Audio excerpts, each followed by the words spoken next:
Chapter 6. Sponge, come in here once and look at this. At what? It's a peach. Aunt Spiker was shouting. What? There we go, see? Poor James. A peach, right up there on the highest branch. Can't you see it?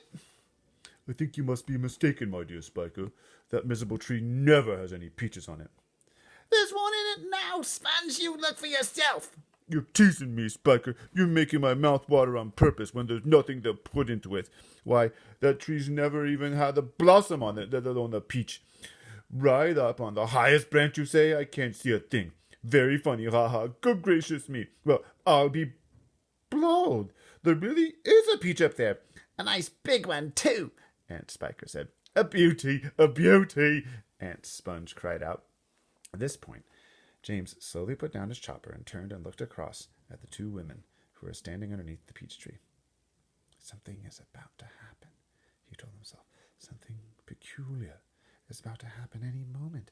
He hadn't the faintest idea what it might be, but he could feel it in his bones that something was going to happen soon.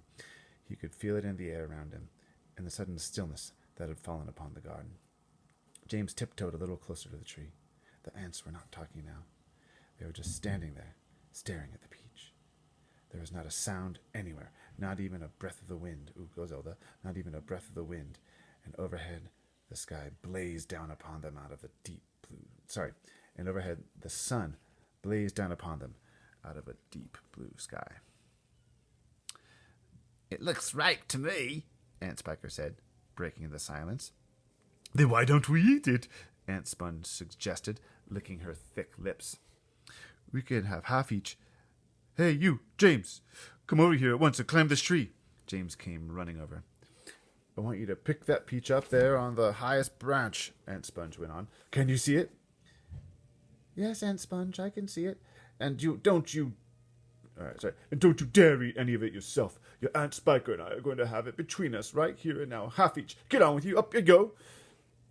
James crossed over to the tree trunk. Stop! Aunt Spiker said quickly. Hold everything. She was staring up into the branches with her mouth wide open and her eyes bulging as though she had seen a ghost. Look, she said. Look, Sponge, look. What's the matter with you? Aunt Sponge demanded. It's growing bigger, Aunt Spiker cried. It's getting bigger and bigger. What is? The peach, of course. You're joking. Well, look for yourself. But, my dear Spiker, that's perfectly ridiculous. That's impossible. No, that's... No. Wait just a minute. No, that can't be right. No. Yes. Great Scott, the thing really is growing. It's nearly twice as big already, Aunt Spiker shouted.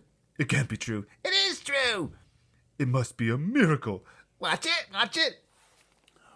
I am watching it. Great heavens alive! Aunt Spiker yelled. I can actually see the thing bulging and swelling before my very eyes. Chapter 7. The two women and the small boy stood absolutely still on the grass underneath the tree, gazing up at this extraordinary fruit. James's little face was glowing with excitement. His eyes were as big and bright as two stars. He could see the peach swelling larger and larger, as clearly as if it were a balloon being blown up. In half a minute, it was the size of a melon. In just another half minute, it was twice as big again. Just look at it growing, Aunt Spiker cried. Will it ever stop? Aunt Sponge shouted, waving her fat arms and starting to dance around in circles. And now it was so big, it looked like an enormous butter-colored pumpkin dangling from the top of the tree. Get away from that tree branch, you stupid boy! Aunt Spiker yelled. The slightest shake and I'm sure it'll fall off. It must weigh 20 or 30 pounds at least. The branch that the peach was growing upon was beginning to bend over, further and further because of the weight.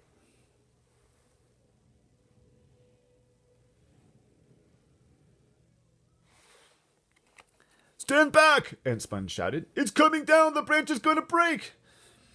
But the branch didn't break. It simply bent over more and more and more as the peach got heavier and heavier and heavier. And still it went on growing. In another minute, this mammoth fruit was as large and round and fat as Aunt Sponge herself, and probably just as heavy. It has to stop, Aunt Spiker yelled. it can't go on forever. But it didn't stop. Soon it was the size of a small car and reached halfway to the ground. Both ants were now hopping round and round the tree, clapping their hands and shouting all sorts of silly things in their excitement. Hallelujah! Aunt Spiker shouted. What a peach! What a peach! Terrifico! Aunt Sponge cried out. Magnifico! Splendifico! And what a meal! One meal? It's still growing. I know. As for James, he was so spellbound by the whole thing that he could only stand and stare and murmur quietly to himself, "Oh, isn't it beautiful? It's the most beautiful thing I've ever seen." Shut up, you little twerp! Aunt Spiker snapped, happening to overhear him. It's none of your business. That's right, Aunt Sponge declared. It's got nothing to do with you whatsoever. Keep out of it. Look! Aunt Spiker shouted. It's growing faster than ever now. It's speeding up. I see it, Spiker. I do. Bigger and bigger grew the peach. Bigger and bigger and bigger. Then at last, when it had become nearly as tall as the tree that it was growing on, as tall and wide, in fact, as a small house, the bottom part of it gently touched the ground. And there it rested. It can't fall off now, Aunt Sponge shouted. It stopped growing. Aunt Spiker cried. No, it hasn't. Yes, it has. It's slowing down, Spiker. It's slowing down, but it hasn't stopped yet. You watch it. There was a pause.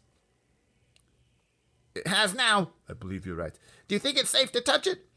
I don't know. We better be careful. Aunt Sponge and Aunt Spiker began walking slowly around the peach, inspecting it very cautiously from all sides. They were like a couple of hunters who had just shot an elephant and were not quite sure whether it was dead or alive. Yuck. I hate big game hunting. Ugh. And the massive round fruit towered over them so high that they looked like midgets from another world beside it. The skin of the peach was very beautiful, rich, buttery yellow, with patches of brilliant pink and red. I love that language. Ooh. Aunt Sponge advanced cautiously. Ooh, nice adverb there. Advanced cautiously and touched it with the tip of one finger. It's ripe, she said. It's just perfect. Now look here, Spiker. Why don't we go and get the shovel right away and dig out a big chunk of it for you and me to eat? No, Aunt Spiker said. Not yet. Why ever not? Because I say so. But I can't wait to eat some, Aunt Sponge cried out. She was watering at the mouth now, and a little thin trickle of spit was running down one side of her chin. My dear Sponge, Aunt Spiker said, slowly winking at her sister and smiling a sly, thin-lipped smile. There's a pile of money to be made out of this if we only handle it right. You wait and see.